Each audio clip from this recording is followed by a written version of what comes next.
siyang nangunguna sa pagnanakaw sa kabayan ng bayan! Oo, kaya naman magbilang! Lumayas kami dyan!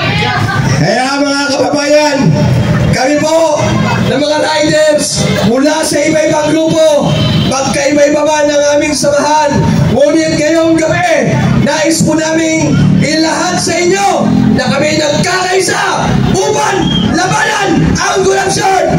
Marcos Resign! Marcos Resign!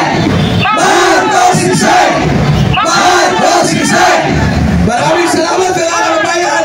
Bago po kami bumaba sa entablado ito, meron po kami ginawang kanta at nais po namin ipaalam sa inyo na kami po bilang ordinaryong mamamayan at ordinaryong rider, kami din po ay merong pinaglalabang dangal. At yung dangal mga kababayan ay hindi man kailanman namin yun ipinagpapalit kahit pera, kahit na 5. Lumalaban kami sa kalsada ng sarili naming pera. Hindi po kami katulad ng iba na bayaran. Hindi po kami katulad ng iba na utos-utosan o sunod-sunuran. Kusa po kami lumalabas sa kalsada at ipaglaban para sa kapakanan ng sambayan ng Pilipino.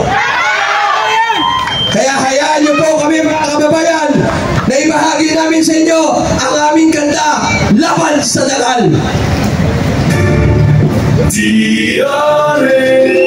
DRS, kami ang tinig ng dangal sa gulo. Itaas mga kamay kababayan!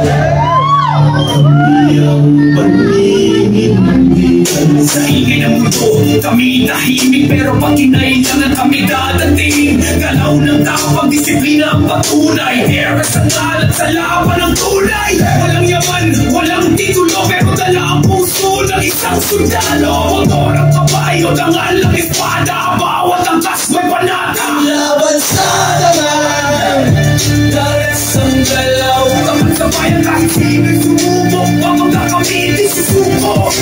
laban sa dangal, walang iwanan sa laban. DRS ang lakas sa prinsipyo, kami tumatapang. Hindi kami perfecto pero kami totoo.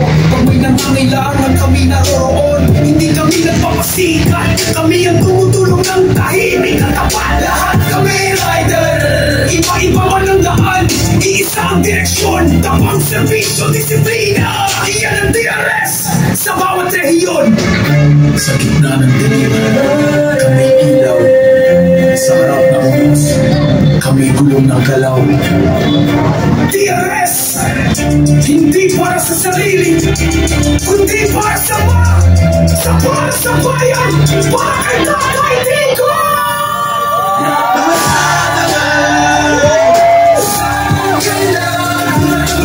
Kami sandigan ng tunay na sigaw.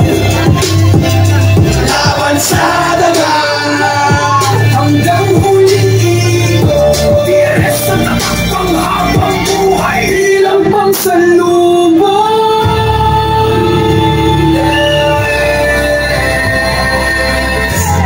Ito ang panata,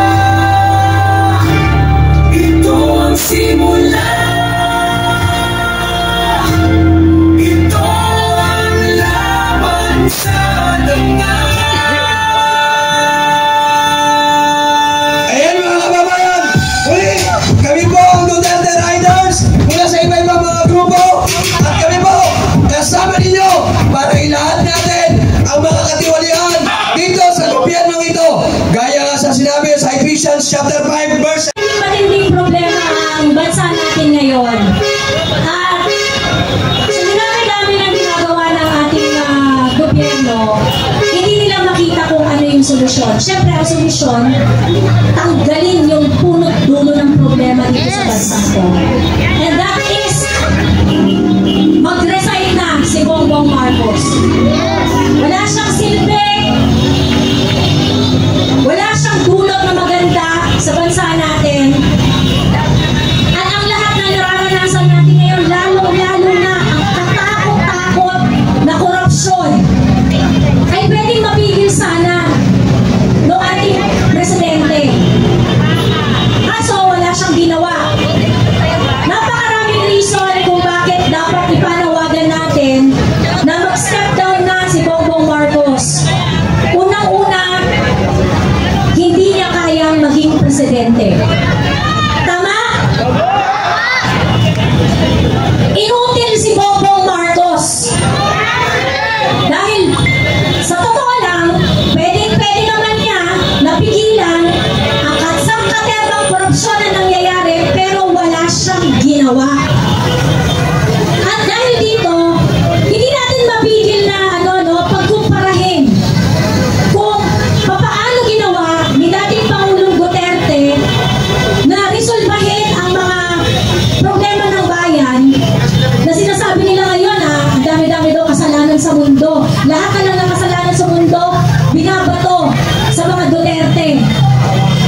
Kaya dapat lang na siya ay pababain na. Nararapat lang na itigil na, sir, hindi nyo na kaya eh. Alis na kayo dyan, tangina nyo. Diba? Huwag nyo nang patagalin to. Ngayon, ang challenge ko sa atin na nakakakita ng totoong problema, hindi bayad ng CIA, hindi bayad ng NED, mga lahat na lang dito, nagpunta kayo dito out of your own volition. Sarili ninyong pera, pinamasahin nyo papunta dito, tama? Huwag tayong titigil kasi hindi naman sila titigil sa pangungurakot eh. Huwag tayong panghinaan ng loob kasi hindi naman titigil yung mga yan, makakapal ng mga mukha ng mga yan.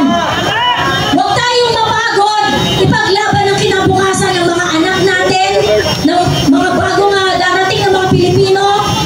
Huwag tayong mapagod na isigaw ang mga bagay na gusto natin para sa bayan natin.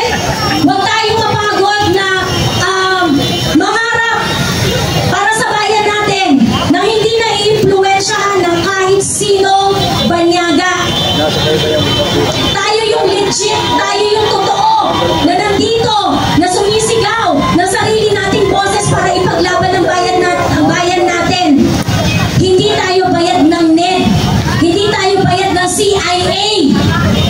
Pilipinas lang yung nasa puso natin, tama? So, huwag po tayong magsawa, isigaw at ilaban ang bansang Pilipinas. Ubusin natin ang lahat ng korap, ubusin natin ang lahat ng mga naggagahasa sa ating bansa. At sana sa mga susunod pa ng mga araw, magtyaga po tayo, mag-invest po tayo para sa kinabukasan natin. Yayain po natin ang mga kaibigan natin, kapamilya natin. Kailangan natin magkaisa at ipakita kung gaano tayo kadismayado dito sa gobyernong ito.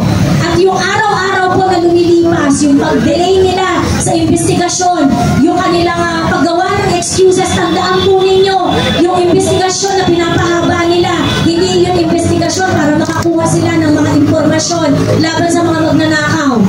Nagtatago na yan. Yung mga nanakaw nila, nililigpit na nila. Kaya mas maigting dapat ang panawagan natin.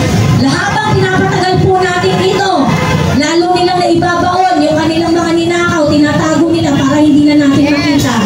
This is an urgent call. Dapat po, lumabas na po tayong lahat sa mga nakikinig dyan sa social media. Kailangan po natin kumilos na. Iparating po natin dito sa gobyerno ito, hindi na tayo masaya. Naghihirap na po mga kababayan natin. Hirap na ang mga Pilipino. Hindi natin deserve ang ganitong klaseng gobyerno. Kailangan po i-address na natin to. Lumabas na po kayo at isigaw at ilaban ang kinabukasan ng ating bansa. Isigaw po natin at ipaalam po natin sa buong mundo na ito ang gusto natin. Marcos resign! Marcos resign! Marcos resign! Marcos resign!